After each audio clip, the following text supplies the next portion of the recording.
नमस्कार. Good morning. महाराष्ट्राची अर्थव्यवस्था 1 ट्रिलियन व्हावी या दृष्टीनं महाराष्ट्र सरकार युद्ध पातळीवर प्रयत्न करत आहे. पुढच्या 3 ते 4 वर्षामध्ये हे लक्ष्य आपल्याला गाठायचं आहे. आणि हे गाठण्यासाठी म्हणून ज्या स्वरूपाचं एक विजन गरजेचं आहे ते महाराष्ट्र सरकार देण्याचा प्रयत्न करत आहे, महाराष्ट्राचे मुख्यमंत्री देण्याचा प्रयत्न करत आहे. आणि या विजनला मुळात जमिनीवर अस्तित्वात आणण्यासाठी म्हणून जे प्रयत्न करतायत ते आपल्याबरोबर आहेत. स्वतः उद्योगमंत्री उदय सामंत सर. इंडस्ट्रीशिवाय हे शक्य नाही. आणि जोपर्यंत मॅन्युफॅक्चरिंग हब म्हणून भारत होत नाही तोपर्यंत आपण जगातली एक मोठी अर्थव्यवस्था म्हणून सिद्ध होऊ शकणार नाही. आपण मॅन्युफॅक्चरिंग हब व्हावं या दृष्टीने काय प्रयत्न करतो आणि त्यासाठी काय व्हिजन असेल आपलं MIDC म्हणून किंवा उद्योगमंत्री म्हणून? महाराष्ट्रामध्ये जर आपण आता अगदी चांद्यापासून बांद्यापर्यंत बघितलं तर वेगवेगळ्या सेक्टरमध्ये मॅन्युफॅक्चरिंग युनिट येत आहेत आणि त्याच्यामध्ये अल्ट्रा मेगा आहेत, मेगा आहेत, MSME आहे.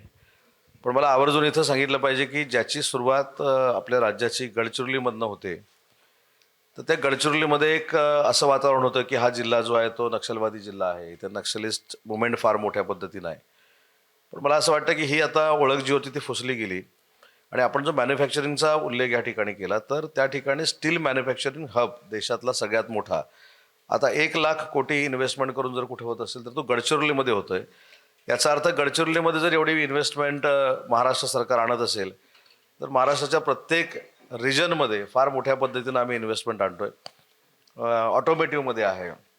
आता आपल्याला माहिती असेल की कोकणातनं मी येतो, पण कोकणामध्ये इंडस्ट्री येत नाही, म्हणजे तळ कोकणामध्ये असा एक सगळ्यांचा समज होता.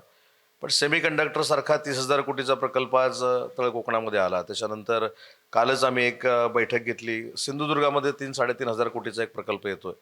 त्याच्यामुळे मॅन्युफॅक्चरिंगसाठी महाराष्ट्रच योग्य आहे ही धारणा उद्योजकांची झालेली आहे.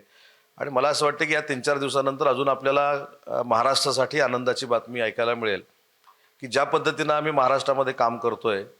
ठीक आहे, काही पत्रकार परिषदा होतात की इन्व्हेस्टमेंट बाहेर गेली, इन्व्हेस्टमेंट महाराष्ट्रामध्ये आली नाही. त्याला उगाच पत्रकार परिषद घेऊन उत्तर देण्यापेक्षा आम्ही कामानं उत्तर देतो. आणि 3 ते 4 दिवसानंतर मी इथे जमलेल्या महाराष्ट्रातल्या सगळ्या उद्योजकांना सांगू इच्छितो की तुम्हाला अपेक्षित आहे की नाही मला माहीत नाही, पण तुमच्या अपेक्षापेक्षा जास्त इन्व्हेस्टमेंट हे 3-4 दिवसामध्ये महाराष्ट्रामध्ये येईल, माननीय मुख्यमंत्री देवेंद्रजी आणि एकनाथ शिंदेंच्या नेतृत्वाखाली.